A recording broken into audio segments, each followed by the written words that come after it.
Assalamualaikum warahmatullahi wabarakatuh. Kali ini saya akan menerangkan beberapa materi sebagai tambahan materi kelas 9 untuk persiapan ujian akhir sekolah. Ini sesuai dengan kisi-kisi kelas 9. Di sini ada beberapa materi tambahan. Kalau dihitung ada 9 materi yang perlu kita pelajari pada kesempatan kali ini. Dari kalimat persetujuan nanti sampai akhirnya pada pembahasan keunggulan dan kelemahan karya atau teks. Yang pertama, kalimat persetujuan. Kalimat persetujuan adalah kalimat yang berisi uraian tentang persetujuan seseorang atas suatu ide, gagasan, atau pendapat. Nah, jenis kalimat ini menunjukkan keberpihakan atau dukungan seseorang terhadap sebuah topik atau sebuah ide suatu teks. Kalimat persetujuan ini sering dijumpai dalam teks diskusi atau teks dialog. Nah, kalimat persetujuan ada dua macam, yaitu persetujuan yang tersurat dan tersirat. Persetujuan yang tersurat biasanya ditandai dengan kata setuju, sependapat, sejalan, ataupun sesuai, yang menunjukkan suatu persetujuan terhadap suatu tema. Contohnya, saya sependapat dengan keputusan warga, kemudian ada saya setuju untuk membatasi jam menonton TV bagi anak-anak, kemudian saya sejalan, dan sebagainya. Itu adalah tersurat, yaitu tandanya ada kata setuju, sependapat, sejalan, sesuai, dan sebagainya. Untuk persetujuan tersirat, yaitu tidak ada tanda seperti yang tersurat tadi, tidak ada kata-kata setuju, sependapat, sesuai, atau sebagainya, tetapi tetap menunjukkan adanya persetujuan atau dukungan terhadap suatu ide atau masalah. Misalnya dalam contoh teks ini, yaitu kita bisa baca kenakalan seseorang itu tidak bisa dipandang dari satu sisi saja, tetapi dari banyak hal. Nah, banyak yang menyalahkan lingkungan, masyarakat, sekolah, ataupun lingkungan sebayanya, padahal kenakalan-kenakalan itu bisa saja karena sikap dari orang tua yang cuek, tidak peduli. Nah, ungkapan persetujuan tersirat kita bisa lihat di bawahnya itu tidak ada kata setuju, sependapat, atau sesuai, tetapi menunjukkan adanya dukungan terhadap teks sebelumnya, yaitu kesalahan seorang anak bukan merupakan kesalahan anak tersebut secara mutlak, karena pasti ada peran dari orang tua di dalamnya. Jadi teks ini, pernyataan ini mendukung pernyataan sebelumnya, itu tersirat. Kemudian kalimat penolakan. Kalimat penolakan merupakan kebalikan dari persetujuan tadi. Kalau persetujuan adalah mendukung suatu tema, suatu ide pokok, kalau penolakan berarti menolak atau tidak mendukung pokok itu atau gagasan itu. Nah, walaupun bersih penolakan, maka kalimat penolakan harus disampaikan secara sopan, yaitu dengan menggunakan kata mohon maaf, maaf, izin, dan sebagainya. Seperti halnya kalimat persetujuan, kalimat penolakan juga ada tersurat dan tersirat. Untuk tersurat biasanya ditandai dengan kata kurang setuju, tidak sejalan, atau tidak sependapat. Contohnya misalnya saya tidak setuju, kemudian hasil musyawarah kemarin berbeda dengan apa yang saya pikirkan, kemudian mohon maaf saya tidak bisa menerima pemberian, pendapat saya tidak sejalan, dan sebagainya. Itu tersurat, jadi memang tertulis adanya penolakan. Nah, begitu dengan tersirat. Tersirat tidak ada kata-kata tidak setuju, tidak ada kata-kata kurang sependapat, dan sebagainya, tetapi tetap menunjukkan adanya ketidaksetujuan atau kontra terhadap tema tersebut. Misalnya contohnya seperti teks tadi di atas. Contohnya ini, yaitu ketika kesalahan seorang anak bukan merupakan kesalahan anak tersebut secara mutlak, karena pasti ada peran dari orang tua di dalamnya. Nah, ini adalah temanya merupakan kesalahan anak itu juga ada sisi atau segi dari kesalahan orang tua. Nah, di sini pernyataan tersiratnya, akan tetapi bagi saya kenakalan seorang anak sebenarnya karena pengaruh internet. Nah, ini dia tidak setuju bahwa kenakalan orang tua itu bukan dari orang tua, tetapi dari internet atau game online. Nah, itu adalah penolakan secara tersirat. Tidak ada kata saya tidak setuju, tidak ada kata saya tidak sejalan, dan sebagainya. Nah, materi yang selanjutnya adalah ringkasan teks. Ringkasan adalah meringkaskan, ikhtisar, atau singkatan cerita. Ringkasan ini disusun untuk mempermudah dan mempercepat seseorang memahami isi pokok teks. Jadi misalnya ada sebuah teks, sebuah buku, Kemudian ada ringkasannya. Dengan kita membaca ringkasan teks itu, membaca ringkasan dari buku itu, otomatis kita langsung bisa memahami apa isi buku teks itu. Nah, cara-caranya untuk meringkas sebuah teks. Pertama, membaca secara cermat seluruh teks asli. Nah, gunanya adalah untuk menemukan kalimat atau ide pokoknya. Jadi yang perlu kita perhatikan adalah kita harus tahu dulu ini pembahasan tentang apa, kemudian ide pokoknya tiap paragrafnya apa. Nah, setelah kita temukan, kemudian kita tulis gagasan atau ide pokok teks tersebut. Nah, selanjutnya menyusun ide pokok itu ke dalam suatu ringkasan. Jadi kita harus tahu dulu tiap bagian ide pokoknya apa, kemudian kita tulis, lalu kita buat sebuah ringkasan yang singkat dan jelas. Nah, ini contoh meringkas teks. Misalnya ini ada teks panjang sekali, ada 3 paragraf. Ya, ada teks biografi tentang B.J. Habibie. Nah, untuk dapat meringkas, kamu harus menentukan terlebih dahulu ide pokok masing-masing paragrafnya, lalu menggabungkan. Misalnya di sini. Nah, ide pokok dari paragraf 1 ya tadi, B.J. Habibie ada di Parepare, Sulawesi Selatan. Ini menjelaskan tentang profil B.J. Habibie. Kemudian paragraf 2 menerangkan tentang masa kecil Habibie. Kemudian yang ketiga adalah profil Habibie ketika dia menuntut ilmu ke Bandung, dan kemudian dia menceritakan mengenai B.J. Habibie yang menonjol dalam pelajaran-pelajaran eksakta. Di sini, ini adalah ringkasan dari tadi paragraf yang 3 paragraf yang panjang tadi. Jadi dengan membaca ini saja kita sudah dapat mengetahui inti atau isi dari teks yang panjang tersebut.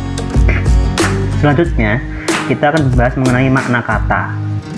Makna kata dalam bentuk lepas atau berdiri sendiri, tidak dalam susunan kalimat, berbeda dengan makna yang berada dalam kalimat. Jadi misalnya kursi hijau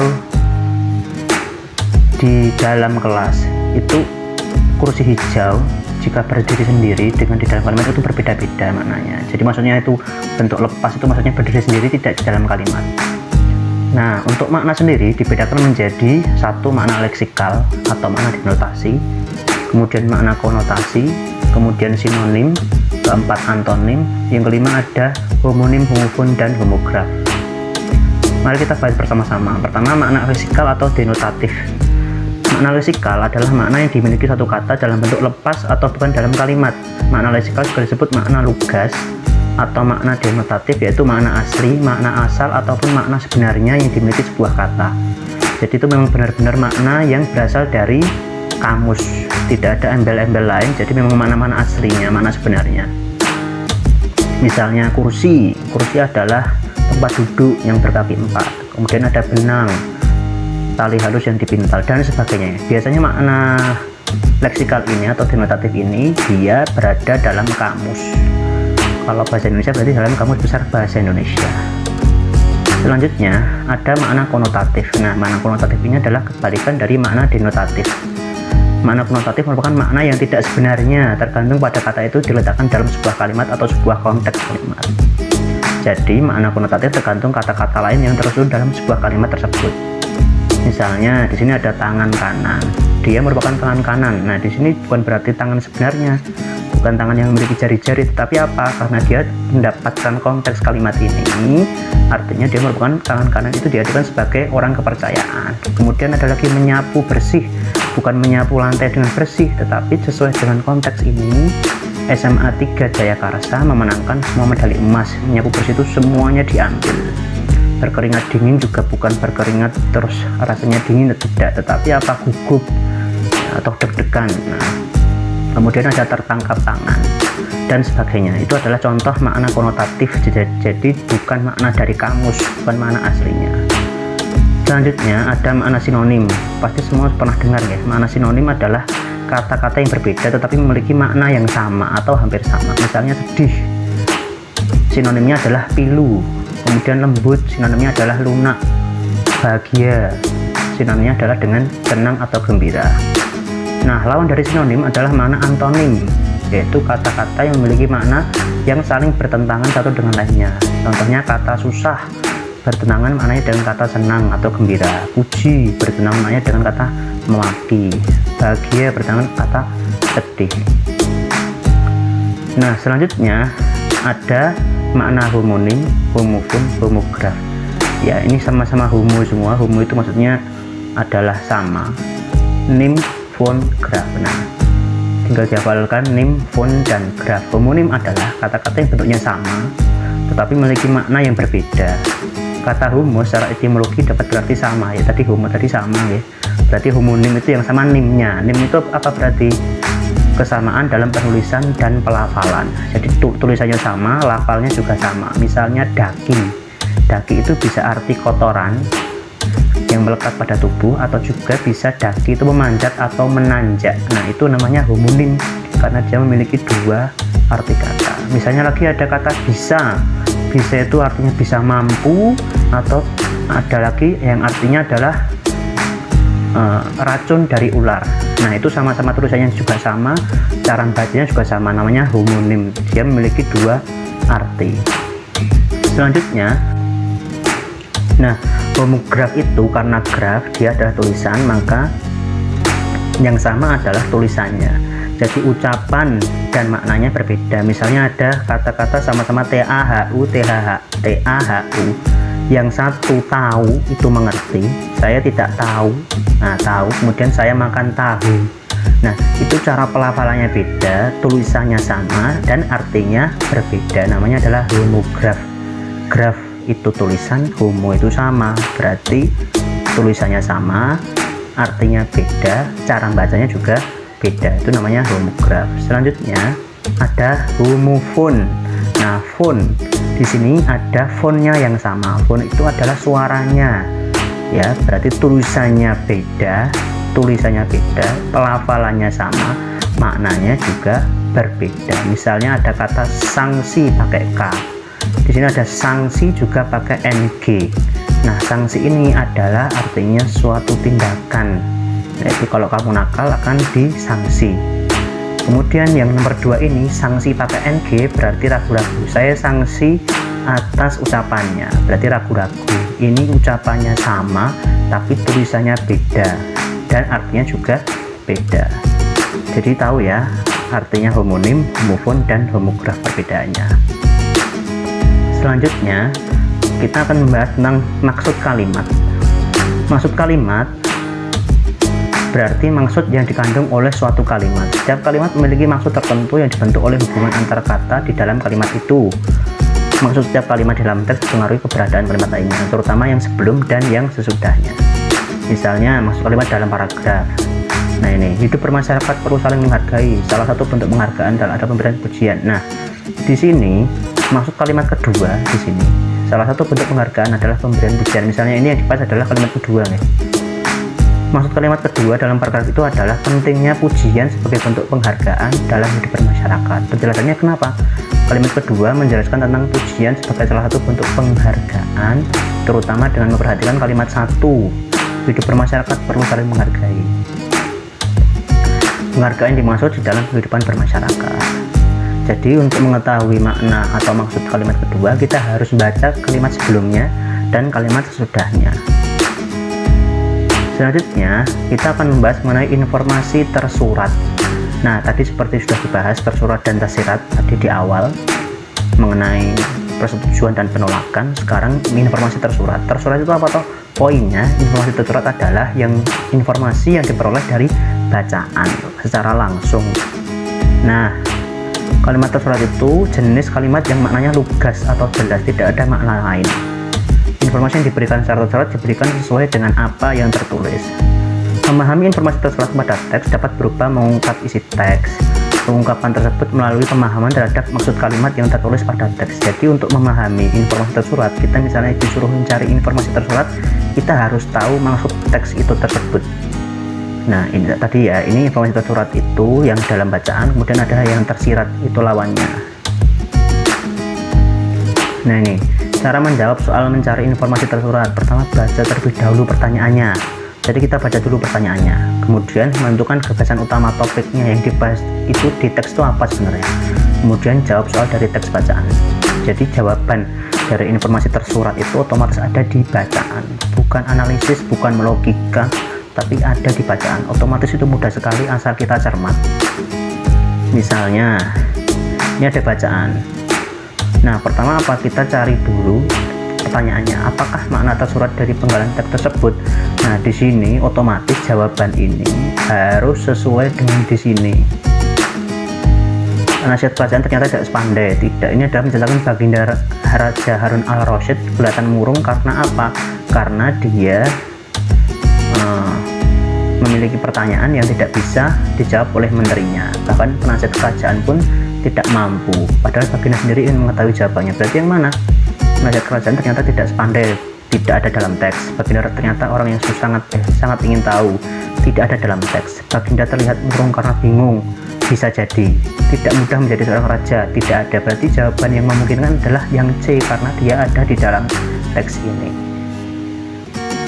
Selanjutnya kita akan membahas struktur teks diskusi. Struktur teks diskusi sudah pernah ada pembahasan sebelumnya, jadi ini mudah sekali. Ada 3 yang jelas, poinnya adalah pendahuluan, isi, rangkaian argumen, kemudian ada penutup. Pendahuluan itu seperti orientasi atau pengantar. Nah, kemudian rangkaian argumen, karena ini teks diskusi, maka argumennya ada argumen yang mendukung, ada juga argumen yang tidak sependapat. Kalau istilahnya mendukung itu argumen setuju atau pro, kalau istilah tidak setuju artinya adalah kontra. Kemudian penutup diakhiri dengan simpulan argumen dari kedua sisi, atau kita bisa memberikan rekomendasi dari argumen yang tadi saling pro dan kontra. Jadi kita bisa memberikan rekomendasi dari keduanya. Selanjutnya, membandingkan teks itu bisa membedakan dan juga bisa mencari persamaannya. Perbedaan dan persamaan antar teks dapat dilihat dari 3 aspek. Diingat ya, untuk membandingkan teks itu biasanya soalnya terdiri dari 3 hal biasanya. Yang pertama, kita bisa membandingkan isi teksnya. Kemudian yang kedua, bahasa, penggunaan bahasanya dalam teks. Kemudian yang ketiga adalah struktur atau pola penyajiannya. Kita bahas satu-satu mengenai membandingkan teks dari segi isi. Membandingkan teks dari segi isi biasanya dipertanyakan tentang informasi, baik pokok bahasan, tema, atau detail-detail dalam teks. Untuk menemukan kesamaan atau perbedaannya harus dipahami dulu teksnya mengenai apa. Misalnya ini ada teks panjang, kita baca semuanya. Kemudian teks kedua kita baca semuanya. Ya, kemudian kalau misalnya disuruh nyari persamaannya, kita cari persamaannya. Itu berarti isinya berkaitan dengan isi. Nah, kesamaan informasi berarti kita harus paham kedua teks itu. Yang di sini bisa kita lihat jawabannya adalah yang B. DokiWatch adalah jam tangan pintar bagi anak-anak. Jadi 2 teks itu membahas mengenai DokiWatch adalah jam tangan pintar bagi anak-anak. Otomatis yang A ini tidak ada, C dan D juga tidak ada dalam salah satu teks, karena yang sama adalah yang B. Jadi kita memang harus membaca benar-benar. Selanjutnya, sesuai dengan bahasanya, segi bahasa. Membandingkan teks dari segi kebahasaan atau penggunaan bahasan adalah melihat unsur bahasa yang digunakan dalam teks. Nah, membandingkan itu dalam 2 teks misalnya, kita lihat kata ganti bisa, kata hubung. Kata ganti itu saya, kamu, kita. Sudah pernah belajar ya? Kata hubung itu dan, atau, tetapi, meskipun, dan sebagainya. Ada rujukan kata, kata kerja, jenis kalimat, tunggal atau majemuk, atau unsur bahasa lain yang digunakan pada ketua teks. Nah, ini perbedaannya biasanya dalam pertanyaan penggunaan bahasa itu biasanya ada kedua teks itu bedanya apa? Oh, yang satu baku, yang satu tidak baku, atau resmi atau tidak resmi. Kemudian ada yang satu itu ilmiah, yang satu sehari-hari atau santai. Yang satu menggunakan istilah asing, yang satu menggunakan formal bahasa Indonesia. Yang satu menggunakan tunggal. Tunggal itu berarti dia hanya memiliki satu verba atau kata kerja. Kalau majemuk dia itu lebih dari satu. Biasanya kalau majemuk itu ditandai dengan konjungsi. Misalnya yang tunggal itu saya pergi ke pasar, verbanya pergi. Kalau majemuk saya pergi ke pasar dan pergi ke kantor. Ya, itu ada 2. Pertama pergi yang ke pasar, yang kedua adalah pergi ke kantor. Namanya majemuk. Konjungsinya adalah dan. Saya pergi ke pasar dan pergi ke kantor. Itu namanya majemuk. Kemudian ada bahasa, perbedaannya satu menggunakan majas, satu menggunakan lugas. Jadi ada yang satu teks itu menggunakan majas-majas tertentu, yang satu juga menggunakan bahasa yang lugas, jadi tidak menggunakan majas apapun. Yang satu mudah dipahami, yang satu susah dipahami. Kemudian ada lagi denotasi, lawannya konotasi. Nah, di sini juga ada jenis majas, misalnya saat yang teks satu menggunakan majas personifikasi, yang satu menggunakan majas simile atau hiperbola dan sebagainya. Nah, selanjutnya ada perbandingannya, misalnya satu teksnya itu menggunakan kalimat efektif, yang satu kalimat tidak efektif. Kemudian membandingkan, yang ketiga adalah membandingkan teks dari sisi penyajian atau pengembangan.